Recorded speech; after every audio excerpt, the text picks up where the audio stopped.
Okay, we're back.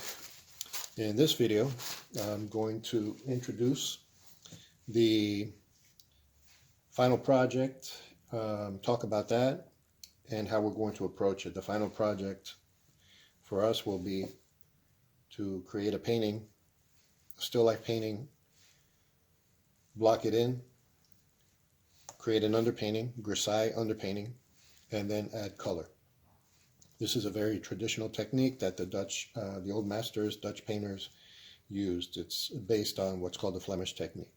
We'll create an underdrawing first, a line drawing, blocking in, making sure everything is looking good. Then we'll block in our values using the grays, black, white, and gray. And this is the Grisaille underpainting. Once that dries, we can begin adding color. So what I've done here is I've already created a Grisaille painting of a pear, and this is what I'll use as an example. This is dry. As you can see on my palette, I have black, white, and a middle gray that I mixed, and then I can mix intermediate values from those. And I have red, yellow, and blue, the primary colors in your kit. And this pear is a kind of yellow-green, so right off the bat, I'm going to have to mix a green. If you remember from your value chart, we mix our greens using yellow and blue, and we'll be creating tints, tones, and shades as we move along. Okay, so the first thing I would like to do is create a fair amount of what's called like a master tone or master color. So I'll take yellow, and I'm looking at a photo of this pear. It's up on the wall. It's not a dark green, kind of a light yellow green. It's got a few touches here and there of like orange, faint orange, and so that's why I have the red. I can add even more yellow to this. Yellow is a color that's somewhat transparent and not, its tinting strength is not that great, which means that other colors may overwhelm it quickly, like the blue, so I have to add more yellow to this. And I'll be doing a lot of mixing on the palette with my brush, so I don't have to be real careful about that, but I would like to have a little more of this master yellow-green, light yellow-green color. And from there I can begin mixing tones, making it darker, lighter, whatever it is that I need. And I usually do begin towards the top left.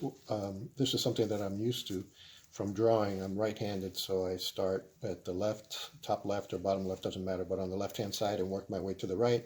That way I'm not drawing, starting on the right and then moving to the left, and there's always the possibility that you may smudge something. So you always, you do need to go back and forth. And also when painting, traditionally, you're working on an easel, so that's not a real issue. But for our purposes, I think most of you will be working on a tabletop, if not all of you. We'll do it this way. So beginning with a little bit of water and our master tone, I'm going to add some white right away. And what you have here, as far as your underpainting, is the layout of the values. In the underpainting, you can make that as detailed as you would like it to be. And most artists will spend a fair amount of time on the underpainting because you already have kind of the architecture of the piece, the values, the details, and you know where you're going to place your light values and your darker values. And you can even, sometimes artists will do this and just apply a glaze to the paint, to the underpainting, which is a transparent layer of paint, and you can see the values underneath. I'm adding a little more water to the paint so you can kind of see that happening. But you don't want to add too much water. I mean, you can create washes for sure, but sometimes the acrylic may not adhere to the paper if you add too much water. It's called underbinding. And I'll work my way along the left-hand side. So the paint can be either opaque or transparent. The traditional technique, as I mentioned, is called glazing, where you're adding a transparent layer of color to the underpainting so that the information, the light and dark values of the underpainting show through. So it's really kind of a neat trick. You don't have to do a whole lot after you do your underpainting. You don't have to do a whole lot of modeling and blending and things like that, but it does happen, and that's what I'm doing now. I'm also modeling as I'm applying the color layer, adding some lighter values up here. Basically kind of following the scheme of the value underneath, the value of the underpainting. Okay, so this technique is called indirect painting. As I mentioned, it comes from the Renaissance and Dutch painters. It's called the Flemish technique. It's basically creating a painting in stages, getting everything right every step of the way, making adjustments and fine-tuning it. And when you get to the color stage, things should actually be kind of simple. So right now I'm adding a little gray. You have your gray. So I'm creating a tone. I don't want it to be too dark. So I'm going to adjust it a bit. Because as I move to the right, that's where the shadow area is. So we're beginning to get into some of the shadow area. So I want to add a little gray. And oftentimes, it's pretty much all you need is gray for your tones, for shadow areas and things like that. You know, you want it to be, you need to know that shadows are not always, I mean, we might think of them as being like just black, solid black areas, but they're not. They can be very light. They take on the color of the surface that the shadows are on. We'll talk about that in a second. So well, actually we can talk about that now. This pair is like a yellow-green. So I'm adding the gray. It's not just gray. I'm adding the gray to the yellow-green because that's what I want. I want to create that tone of the yellow-green.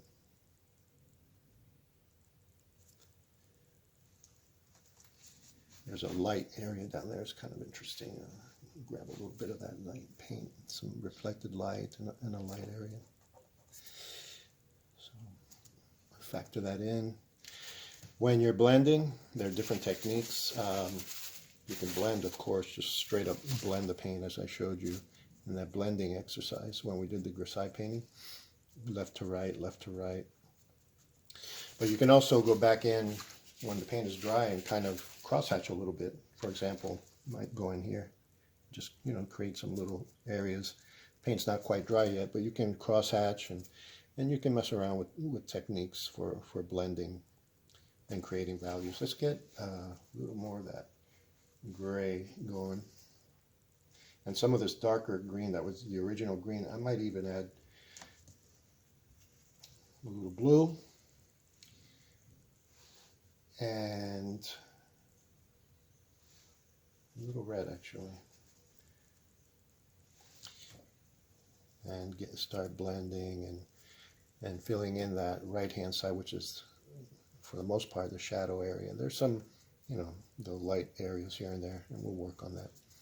So basically this is the idea, tints, tones, and shades. So I started with the original, let's not say original, but I started with what's called a master tone. This is true even of painting portraits, a master skin tone, for example. And from there you go up or down, lighter, darker, whatever you need.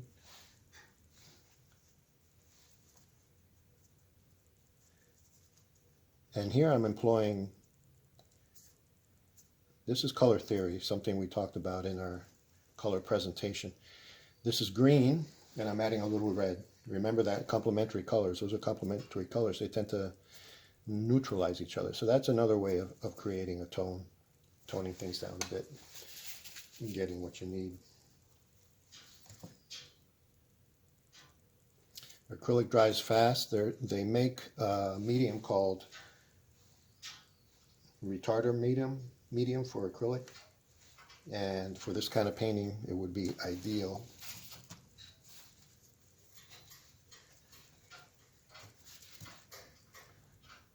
Because it just dries so fast that it can be a little bit of a challenge, but anyway, we're working a little bit faster here. So anyway, that's the idea, creating your tints, tones, and shades. And I didn't really add black, so And that's how you begin to model and create form, give shape to your subjects. Okay, we're back. So took a little break and then I worked on this a little more. Modeling, creating the lights and darks, and adding shadow, the shadow underneath a light yellow backdrop. I didn't complete the backdrop, but just to show you and explain something, that whatever the color is of the surface or the fabric or that a shadow is sitting on, the shadow should have that, should contain that color. In other words, if the surface is a light yellow, then use that light yellow and begin adding your gray and black to create the shadow. So again, we created a Grisaille underpainting. I started with an underdrawing, a line underdrawing, and then I made the underpainting in grays, the Grisaille underpainting, and that's what you'll do in this project. And then on top of that, once it's dry, I began adding color using the concepts that we worked with in the value chart, the tints, tones, and shades, to not only mix secondary colors, in this case a light yellow green is a tertiary actually, but mixing the colors that you need, whatever colors you choose to work with in your color scheme, and then creating the shadow areas using your tones and your shades.